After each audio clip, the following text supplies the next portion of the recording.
오늘 팰리세이드를 드디어 시승하게 됐는데요. 아쉽게도 하이브리드는 다음 달에 출시될 예정이라 오늘은 가솔린 2.5 터보 모델부터 시승을 하게 됐습니다. 우선 스타트 버튼부터가 좀 특이한데요. 보통은 이쪽이나 이 앞쪽에 버튼이 자리 잡는 경우가 있는데 공간 효율 측면에서 이 기어 레버 안쪽으로 들어왔습니다. 그래서 지금 깜빡깜빡이는 것을 확인할 수 있는데 이 버튼을 누르면 이렇게 시동이 걸립니다. 이 모델은 지금 보면 뒤쪽으로 상당히 멀기도 하고 뒷창문의 시야가 그렇게 좋지 않은데요. 디지털 룸밀러가 적용이 돼 있기 때문에 뒷부분의 시야는 이 룸밀러를 통해서 아주 밝고 선명하게 확인을 할 수 있습니다. 아무래도 시야가 좋다 보니까 후방의 사각지대에서 차선을 변경하는 그런 차들까지도 움직임을 파악할 수 있다는 장점이 있고요. 이런 디지털 룸미러가 과거에는 일반적인 시야보다 좋지 않다는 평가를 받았는데 지금은 확실히 사람이 보는 시야보다 더욱 광대한 범위까지 선명하게 보여주기 때문에 그런 측면에서 일반적인 미러보다는 확실히 시인성이 좋은 것을 확인할 수 있습니다.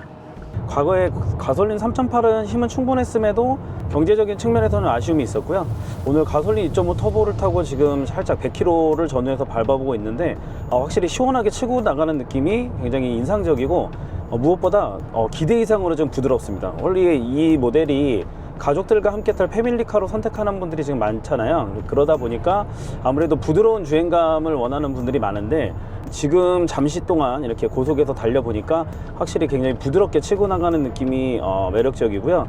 힘은 전혀 부족하다는 느낌은 없습니다. 이따가 좀 고속주행으로 100km에서 한 120 사이로 좀 밟아볼 예정인데 그때 한 번 더 체크해 보기로 하고 우선은 이렇게 도심 속에서 한 100km 내외에서 주행을 할 때는 전혀 부담스럽지 않은 그런 안정적인 주행감과 부드러운 주행 성능을 보여준다는 걸 좀 확인할 수 있는 것 같습니다. 팰리세이드가 굉장히 지금 올해 많은 이슈가 되고 있잖아요. 기존의 디젤 모델을 과감히 없애고 하이브리드 모델을 출시를 했고 그리고 엔진도 처음으로 가솔린 터보 2.5 하이브리드와 그리고 기존의 이제 가솔린 3.8에서 다운사이징된 엔진 가솔린 2.5 터보 엔진을 장착을 하면서 굉장히 이제 주행 성능에 대한 궁금증을 보여줬는데요. 지금 주행을 하다 보니까 확실히 부드럽게 가속되는 그런 장점을 좀 확인할 수 있었습니다. 주행 모드가 이쪽으로 내려앉았어요. 이쪽이 우드 느낌의 그런 재질로 되어 있어서 고급스러운 그런 감성을 굉장히 끌어올린 느낌이 들고요. 우드 소재의 느낌의 블랙 하이그로시로 적용된 이 터치패드까지 일체감 있게 연결이 되면서 상당히 매력적인 실내 인테리어를 보여주고 있습니다. 곳곳에 이렇게 물리 버튼은 실버 컬러 크롬으로 도장이 되면서 굉장히 고급스러운 느낌을 갖게 하고요. 그런 측면에서 확실히 이번에 팰리세이드의 실내 내장 디자인 무엇보다 캘리그래피 디자인이기 때문에 고급스러운 느낌이 가장 중요하게 작용하는 모델인데요. 이 캘리그래피 트랩만 봐도 확실히 이전보다 디자인적인 인테리어에 대한 개선은 확실히 됐다고 보시면 될 것 같습니다. 지금 저는 어댑티브 크루즈 컨트롤을 이용을 하고 있고요. 100km 정도 세팅해 놓고 앞차의 간격을 연결해 놓고 있습니다. 내비게이션 기반의 어댑티브 크루즈 컨트롤이라 제가 110km로 설정을 해놨다 해도 100km 구간에서는 내비게이션이 속도를 인식해서 100km까지 다운시키는 등 장점이 있습니다. 그리고 주행도 지금 가속하고 감속이 상당히 부드럽게 이루어지기 때문에 본인이 운전하는 것부터 어떻게 보면 동승석에서 느끼는 감정이 본인보다 훨씬 부드럽고 안정적인 느낌이 들기도 할 것 같아요. 굉장히 지면의 어떤 서스펜션의 어떤 반응이라든가 이런 부분도 굉장히 궁금했었는데 이렇게 출렁거리는 도로 그리고 방지턱 이런 부분을 넘어보니까 확실히 이전보다 개선된 느낌이 들고 무엇보다 남녀노소 그리고 가족 모두가 좋아할 만한 승차감을 가지고 있어야 되는 게 사실인데 그런 측면에서 확실히 누구나 좋아할 만한 누구나 공감할 만한 부분은 있고요.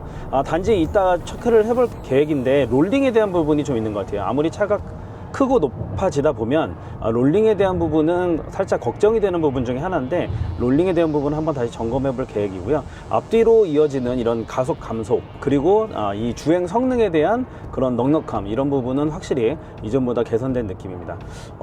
단지 조금 아쉬운 거는 대시보드가 전체적으로 위로 올라오다 보니까 시야 자체는 이전보다는 약간 좀 답답하다는 느낌은 있습니다. 그래서 이전에는 밑으로 막 내려보면서 주행을 했다 그러면 지금은 제 시트 포지션도 물론 이제 작용을 하겠지만 전체적으로 대시보드가 높게 올라오면서 운전자의 시야적인 관점에서는 이전보다는 살짝 시야가 좁아진 건 사실인 것 같아요.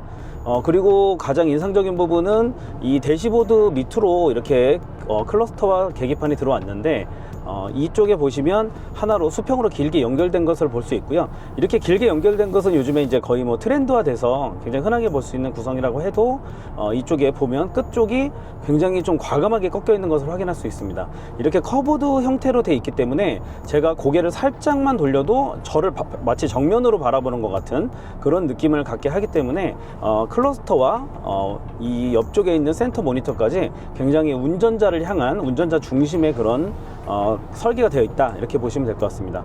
그래서 운전자가 시야를 과하게 꺾지 않아도 이쪽으로 들어오는 그런 부분을 확인할 수 있고, 이 모델은 7인승인데 가운데나 동승석에서는 센터 모니터가 살짝 거꾸로 얘기하면 살짝 기울어 있기 때문에 확실히 이전보다는 잘 보이지 않는, 결과적으로 이 모든 정보가 운전자 중심으로 설계가 변경됐다는 걸 확인할 수 있습니다.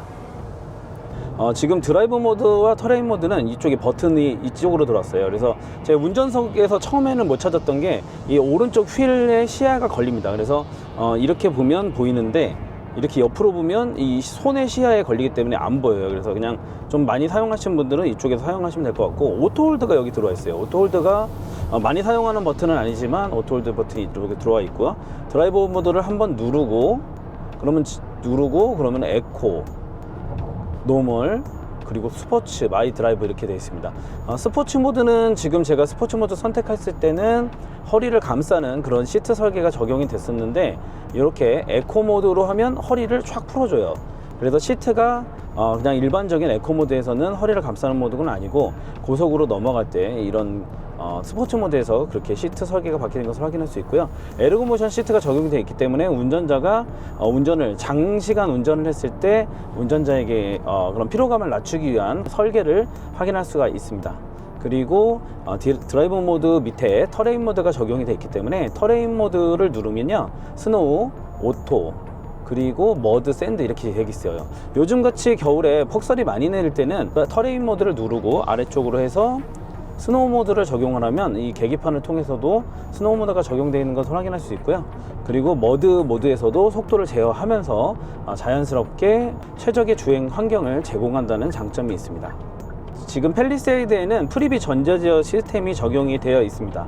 프리비 전자제어 시스템은 레이더 센서가 전방의 그런 도로 환경을 파악을 해서 그 도로 환경에 가장 최적화된 그런 서스펜션을 적용을 해주는 그런 기능인데요. 그런 주행에 대한 만족도를 확실히 올려주는 기능이라고 할 수 있을 것 같아요. 지금 팰리세이드 2열에 앉아 있는데요. 무릎 공간은 이 정도고요. 물론 2열을 지금 3열에 사람이 없기 때문에 2열을 좀 뒤로 당기면 더 넉넉한 공간을 활용할 수 있습니다. 1열 시트는 이 버튼을 통해서 이렇게 앞으로 눕히고 앞으로 밀어서 이렇게 무릎 공간을 활용할 수 있고요. 1열 동석에 사람이 없기 때문에 지금 저는 충분하게 공간을 좀 활용을 하고 있습니다. 도어 한쪽을 보시면 컵홀더가 이렇게 마련이 되어 있고요. 한편에는 스마트폰을 이렇게 세로로 거치할 수 있는 공간이 마련되어 있습니다. 이 공간이 이렇게 별도로 가운데로 가 있지 않고 그 공간이 오른쪽 도어 쪽으로 들어가 있으면서 가운데 쪽의 공간은 이렇게 개방감 있게 해놨습니다. 그래서 두 명이지만 이 공간을 충분히 이렇게 활용을 할 수도 있고요. 그리고 마사지 기능이 들어가 있어요. 여기 옆에 팔걸이가 있고, 지금 제가 마사지 기능을 활용해 놨는데 온오프 버튼을 누른 다음에 모드 선택을 하면 되고요. 이쪽은 허리에서 치는 버튼입니다. 허리 쪽에서 치는 버튼이 있어서 이렇게 강도를 플러스 마이너스로 이렇게 조절할 수 있고요. 그러면 운전할 때 허리 쪽이 베기는 분들은 이렇게 좀 허리를 풀어주시는 것도 좋고, 엉덩이와 뒷 시트 부분을 이렇게 해놓고 이 부분 또한 강도를 별도로 조정을 할 수가 있습니다. 그러면 지금같이 모드를 해놓으면 엉덩이 쪽에서 쳐주는 것, 그리고 진동으로 바닥이나 그리고 뭐 등받이 시트에서 진동이 오는 부분, 이렇게 마사지 기능을 활용을 할 수가 있습니다. 지금 고속주행을 하는데 롤링이 막 심하다는 말들이 있는데, 아무래도 차체가 높고 크다 보니까 롤링에 대한 부분이 좀 있는 것 같습니다. 하지만 제가 봤을 때는 전체적으로 뭐 이 차급에서는 그게 크다고 할 수는 없을 것 같고요. 롤링 같은 부분은 충분히 이 차체 급에서는 뭐 충분히 누구나 경험할 수 있는 수준이 아닐까 싶습니다.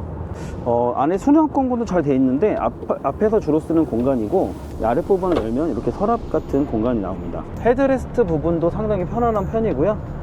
지금 보시면 3열의 공간은 무릎 공간이 상당히 좀 별로 안 나오는 것처럼 보이지만, 이번에 팰리세이드가 전장이 넓어지고 실내 공간이 넓어지면서 1열과 2열과 3열에 모두 어른이 앉을 수 있는 공간, 그런 레그룸을 마련해 놨다고 보시면 될 것 같습니다. 팰리세이드 트렁크 공간을 보시면요, 상당히 넓은 것을 확인할 수 있는데요, 3열 공간이 이렇게 폴딩이 되지 않은 상태로 있다 그러면 이렇게 골프백이 하나 가로로 들어가는 것을 확인할 수 있습니다. 이게 스탠드백이다 보니까 딱 저스트하게 들어가는데, 만약에 이거보다 큰 캐디백은 가로 넣기는 좀 힘들 것 같고요, 3열을 폴딩해서 세로나 가로나 대각선으로 넣으시면 될 것 같습니다.